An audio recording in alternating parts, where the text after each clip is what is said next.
ఈ అద్భుతమైన కార్యక్రమానికి విచ్చేసిన ప్రతి ఒక్కరికి హృదయపూర్వక నమస్కారాలు. ముఖ్యంగా నాకు తెలిసి గత 2-3 ఏళ్ళగా వాళ్ళు చేసే ఇతర సామాజిక కార్యక్రమాలతో పాటు ఈ కార్యక్రమం కూడా, ఈ సామాజిక సేవ, ఈ బ్లడ్ డొనేషన్ అనేది కూడా మొదలుపెట్టి నాకు అత్యంత ఆప్తులైన చుక్కపల్లి సురేష్ గారు మరింత దగ్గరయ్యారు నా హృదయానికి. ఈ సందర్భంగా ఇంత చక్కటి కార్యక్రమం, ఇంత సేవా కార్యక్రమం చేస్తున్న నా మిత్రుడు, సోదరుడు చుక్కపల్లి సురేష్ గారికి నా హృదయపూర్వక ధన్యవాదాలు, నమస్కారాలు తెలియజేస్తున్నాను. అలాగే ఆయనకి కుడి ఎడమలుగా ఆకాష్, అవినాష్ ఇద్దరు అత్యుత్తమ కుమారులు. వాళ్ళు ఈ కార్యక్రమాన్ని వాళ్ళ భుజస్కంధాల మీద వేసుకొని దీన్ని ఇంత చక్కగా, ఇంత పెద్ద ఎత్తున, ఇంత మెగా బ్లడ్ క్యాంప్ చేయటం అన్నది, దానికి ఎంతో కొంత సహకరించిన మా చిరంజీవి చారిటబుల్ ట్రస్ట్కి ఎనలేని సంతృప్తిని ఇచ్చావు. తద్వారా నాకు ఎంతో సంతోషాన్ని మిగిల్చావు అవినాష్. So wonderful. అండ్ ఈ రోజున ఇది కార్యక్రమానికి విచ్చేయటమే కాకుండా బ్లడ్ డొనేట్ చేసిన బిడ్డలాంటి తేజాకి నా హృదయపూర్వక ధన్యవాదాలు తెలియజేస్తున్నాను. And excellent. నేను అడిగింది ఫస్ట్ టైం అని కాదు, ముందు నుంచి ఇచ్చాను. సో బతికిపోయావు. లేదంటే కనుక నన్ను ఇన్స్పిరేషన్ కానీ బయట మాట్లాడుతుంటావు, ఈ బ్లడ్ డొనేషన్ దాంట్లో తీసుకోలేదేమనుకోను. Wonderful. Please keep rocking. And ఇక్కడ ఏడి ఇచ్చేసినటువంటి సంయుక్త గారికి, అలాగే Chiranjeevi charitable trust chief medical officer doctor Madhavi, నా చెల్లి, తనకి, అండ్ ఈ కార్యక్రమాన్ని ఇంత బాగా నిర్వర్తించడానికి పరోక్షంగా ప్రతి పురుషుడు వెనక ఒక స్త్రీ ఉండాలి, దానికి మిసెస్ సురేష్ గారికి, వారి ఇతర సిబ్బందికి నా హృదయపూర్వక ధన్యవాదాలు తెలియజేస్తూ, మరీ ముఖ్యంగా ఈరోజు నేను మెన్షన్ చేయాల్సింది, ఇక్కడ ఈ కార్యక్రమానికి విచ్చేసి దాదాపుగా 1000 మంది సాయంత్రం లోపల బ్లడ్ డొనేట్ చేస్తుంటే రక్తదాతలకి నేను మరీ మరీ మరీ శిరస్సు వంచి నమస్కరిస్తున్నాను. వాళ్ళు ఈ రోజున బ్లడ్ ఇవ్వటం అన్నది కేవలం వాళ్ళకి ఎనలేని సంతృప్తి వస్తుంది, కానీ ఆ బ్లడ్ మూలంగా ఒక ప్రాణం కాపాడబడుతుంది. ఇది నేను ఎప్పటి నుంచో ఎన్నో ఏళ్లబట్టిగా నేను అనుభవిస్తున్నటువంటి గొప్ప ఫీలింగ్ ఇది నాకు. అంటే చాలాసార్లు చెప్పాను, కానీ ఎప్పటికప్పుడు కొత్త జనరేషన్, కొత్త యువకులు వస్తున్నారు కాబట్టి నేను మళ్ళీ చెప్పాల్సినటువంటి ఆవశ్యకత ఎంతైనా ఉంది. ఎందుకంటే ఇది చాలామందికి స్ఫూర్తినిచ్చే ఒక అంశం.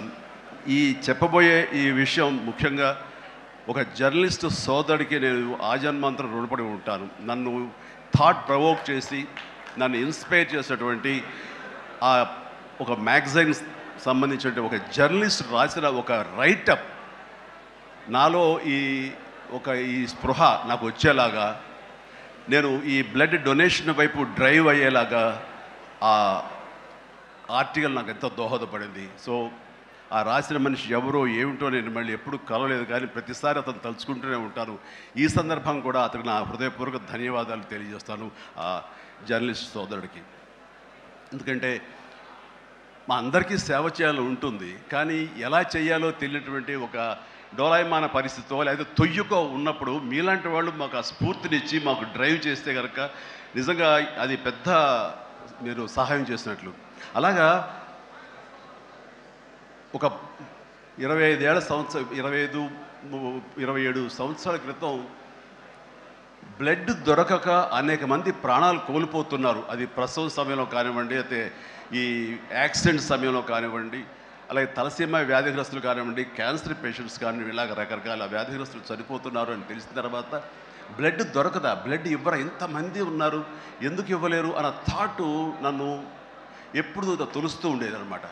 సో మన ఫ్యాన్స్ని మనం వేరే వాటికి డ్రైవ్ చేసే కంటే వేరేగా వాళ్ళని వాడుకుంటూ మన కీర్తి మరింత పైకి ఎదిగేలాగా వాడుకునే కంటే వాళ్ళని ఈ బ్లడ్ డొనేషన్ వైపు మనం మళ్లించగలిగితే కనుక, వాళ్ళు అత్యంత శక్తివంతమైన మనుషుల్ని సామాజిక సేవ వైపు మనం డ్రైవ్ చేయగలిగితే, వాళ్ళని ఛానలైజ్ చేయగలిగితే కనుక, ఆ కన్న తల్లిదండ్రులు కానీ, ఆ సొసైటీలో ఉన్నటువంటి ఇతర వ్యక్తులు కానీ, ఆ సమాజంలో వాళ్ళు కానీ వాళ్ళ పట్ల ఉన్న దురభిప్రాయాలని పోగొట్టుకుని మంచి అభిప్రాయం ఏర్పడుతుంది కదా, వాళ్ళకి అల్లని సంతృప్తి వస్తుంది కదా, తద్వారా నేను కూడా ఎంతో సంతృప్తి చెందిన వాడిని అవుతాను, ఒక మంచి పని చేసినటువంటి దానికి నాంది పలికిన వాడిని అవుతానంటూ ఆ రోజు నన్ను ఇచ్చిన పిలుపు, నిరంతరంగా పెర్సిస్టెంట్గా ఇచ్చిన పిలుపుకి ఈ రోజున వేల మంది, లక్షల మంది ఈ రోజున ఈ కార్యక్రమాల్లో పాల్గొంటూ వస్తున్నారు. ఎనలేని సంతృప్తి పొందడమే కాదు, ఎంతోమందికి ప్రాణాలని కాపాడుతున్నారంటే కనుక అది నాకు చాలా గర్వకారణంగా ఉంది. ఇందాక తేజ సజ్జ అన్నట్లుగా ఈ బ్లడ్ డొనేషన్, రక్తదానం అనేసరికి గబుక్కని స్ఫురించే పేరు చిరంజీవి అన్నారంటే కనుక భగవంతుడు నాకు ఇచ్చిన గొప్ప అవకాశం.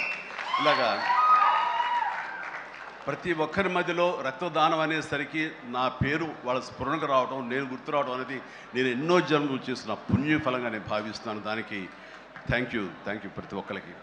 ఇక్కడ సరే ఎన్నెన్నో ఇన్సిడెంట్స్ వింటుంటాము, ఎన్నెన్నో ఇది ఆఖరి నిమిషంలో ప్రాణాలు ఎలా కాపాడబడ్డాయని వింటుంటాం. కానీ ఈ మధ్య నాకు మనసుకు అత్యంత దగ్గరగా జరిగిన ఒక ఇన్సిడెంట్ మీతో షేర్ చేసుకోవాలనిపిస్తుంది అనమాట. ఎవరో ఒక పొలిటీషియన్, సరే ఎవరికైనా సరే నేను చాలా సాఫ్ట్ టార్గెట్, ఎవరైనా ఏదో మాట అనేసి ఏం పర్వాలేదు. అలాగా ఒక పొలిటీషియన్ నన్ను అకారణంగా, నేను ఇప్పుడు పాలిటిక్స్ చాలా దూరంగా ఉన్నా సరే నా గురించి ఏదో అవాకులు చవాకులు ఆయన పేలినప్పుడు ఆయన మరొక చోటకి ఏదో ఒక ముంపు ప్రాంతానికి ఆయన వెళ్ళటం జరిగింది. అక్కడ ఒక స్త్రీ, ఒక ప్రౌఢ ఆవిడ అది మిడిల్ ఏజ్ ఉంటుందేమో, మిడిల్ ఏజ్ ఆవిడ తను పట్టుకుని నానా మాటలు తిడుతుంటే, నీకు ఎలా మనసు వచ్చింది చిరంజీవిని అనటానికి, అది అని తిడుతుంటే నాకు అనిపించింది మామూలుగా మన మాస్ ఫ్యాన్ కదా ఆవిడ, చాలా గౌరవప్రదమైన కుటుంబంలో ఉన్నటువంటి మనిషిలాగా అనిపించింది, గృహిణి. ఆవిడ ఎందుకు అంత ఇదిగా మాట్లాడుతుంది, ఆవిడెవరు, ఆవిడ చూస్తుంటే మామూలుగా సినిమా ఫ్యాన్ లాగానో చిరంజీవికి వీరాభిమానంగానో కాదు, ఇంకేదో ఉందంటూ నాకు అనిపించి ఆవిడ గురించి తెలుసుకోవాలని మన ఒక జర్నలిస్ట్ సోదరు ఎవరినో పంపించి తెలుసుకోవాలంటే వాళ్ళు చేసినటువంటి ఇంటర్వ్యూలో విజువల్స్ నాకు చూపించారు.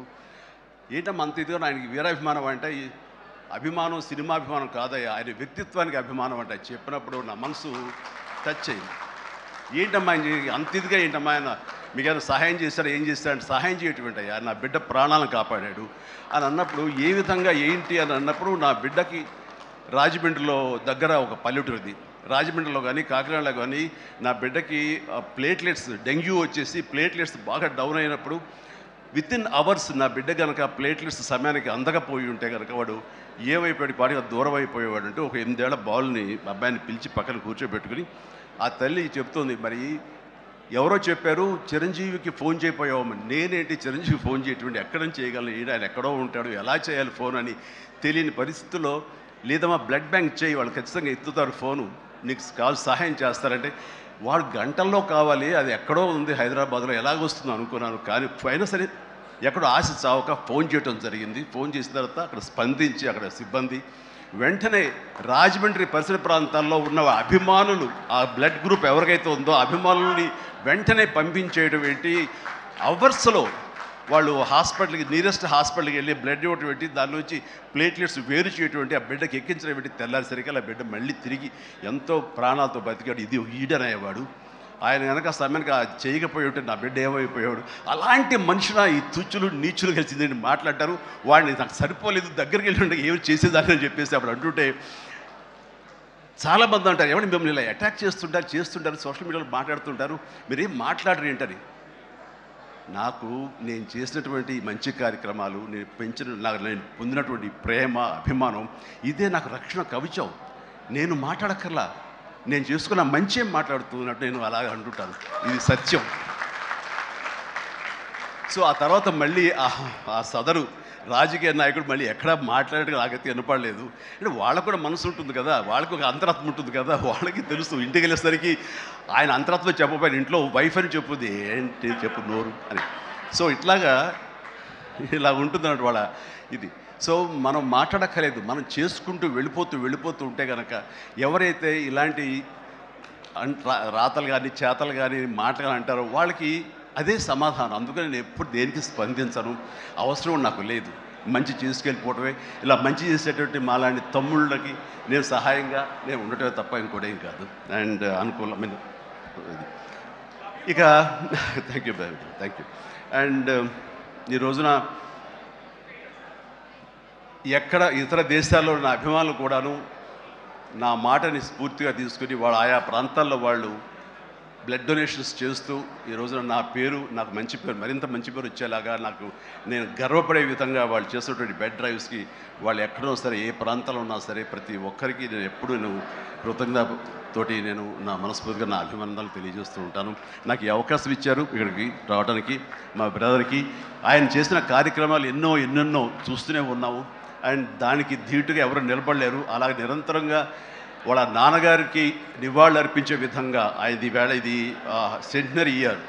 సో 100 సంవత్సరాల ఇది ఆయనకి నివాళులు అర్పించేలాగా ఆయన గర్వపడి కొడుకుని చూసుకుని ఎక్కడో సరే గర్వపడే స్థాయికి ఆయన సహాయ కార్యక్రమాలు చేయటం అన్నది ఆయనకి ఇచ్చేటువంటి గొప్ప నివాళి. అండ్ ఈ సందర్భంగా మా బ్రదర్ని నేను మనస్ఫూర్తిగా అభినందిస్తున్నాను. అండ్ ఇలాంటి కార్యక్రమాలు ఎప్పుడు చేసినా సరే నన్ను పిలవండి, మీకు అందుబాటులో ఉంటాను, అందరూ కలిసి చేద్దాం.